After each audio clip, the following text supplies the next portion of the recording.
Hi everyone, it's Michelle from Scrap Secrets and welcome to another card making video. So in today's video, we are going to be using a bunch of products from Honeybee Stamps from their new release, Be Mine. The stamp set is called Truly Great Friends.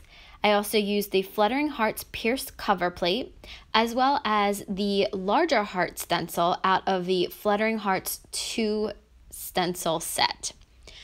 So I took a piece of mint cardstock and ran it through my Cuttlebug with the Fluttering Hearts pierced cover plate.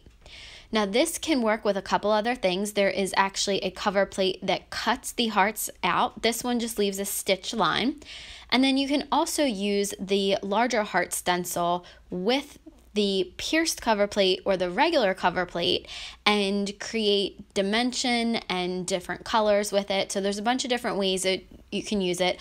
I did not buy the regular cover plate die, but I did buy the stencil. So I'm just taping the stencil down to the paper and then taping it down to my work surface, which is a Tim Holtz non-stick craft mat.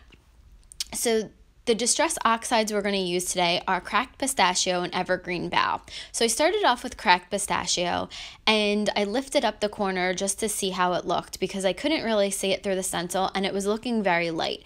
So I decided to switch over to Evergreen Bough and I did the top half of it in Evergreen Bough and it looked really dark.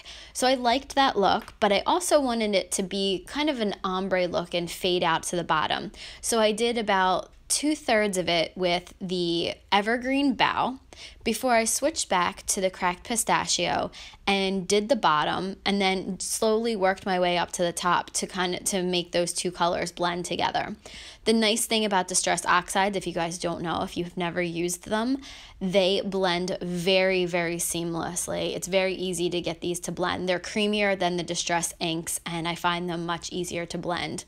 I'm also using a large makeup brush from the Yo Sang line.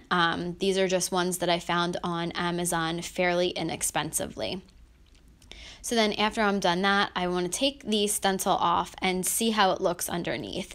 And I like that there's an ombre look to it. The bottom is definitely lighter than the top and it actually makes the hearts pop off of the page. If you just use the cover plate, it's going to be more of a tone-on-tone background rather than something that stands out a little bit. So after I was finished with that, I put that to the side and here I stamped my sentiment. I should have cleaned off my mat, but I didn't. And I used a deckled edge die from, I believe that one is also from, it's the same company that from the die that I used yesterday in the other card. And I think it's a Spellbinders die. And you guys didn't get to see that card because I lost the video footage. If you saw my last video, the haul video, you'll hear the whole story. I did something very stupid and lost all that. But so anyway, I'm putting the sentiment on there that says, a truly great friend is hard to find, difficult to leave, and impossible to forget. And I'm inking it up with Simon Says Stamp Doll Pink ink. Now, since this is the first time I've stamped this image, I ran my fingers over it just to try to wipe off any film that would be left behind during the production of the stamp set, and it has nothing to do with the quality of the stamps. Sometimes you just have to get that initial layer off of there. And the first time I stamp a stamp, I always stamp it with a Misty because I know I'm going to need to stamp it multiple times to get a very solid image, and that's what I had to do here. So then I finished that and it came out really, really well. I didn't center the sentiment exactly perfectly, but that's fine. It happens a lot with me. I don't get things centered, but I like it. So the next thing that I did was I took some Distress Oxide and picked Raspberry and took another blending brush, and this one is from the Duramy line, and I just went around the edges very light, tried to do a light hand, but there was one point where I got a little bit too crazy and I ended up putting more ink down, so I just kind of went back around the edges and did a little bit more and then faded it off into the center. I made the center still stay white, but then I just ran the brush over very, very lightly in the middle of it so that it was very light pink in the middle, if any pink at all. And I think it just gave it, again, that nice ombre look like the background. So now I'm going to remember to wipe off my craft mat. That's one thing that I forget to do, and I ruin the back of my cards all the time because they pick up the excess ink. But that's what's great about the craft mat. So I'm just taking an A2 size card and using my ATG, the other ATG gun that I found last night, and putting the tape on the back of it, taping that to the front of the card.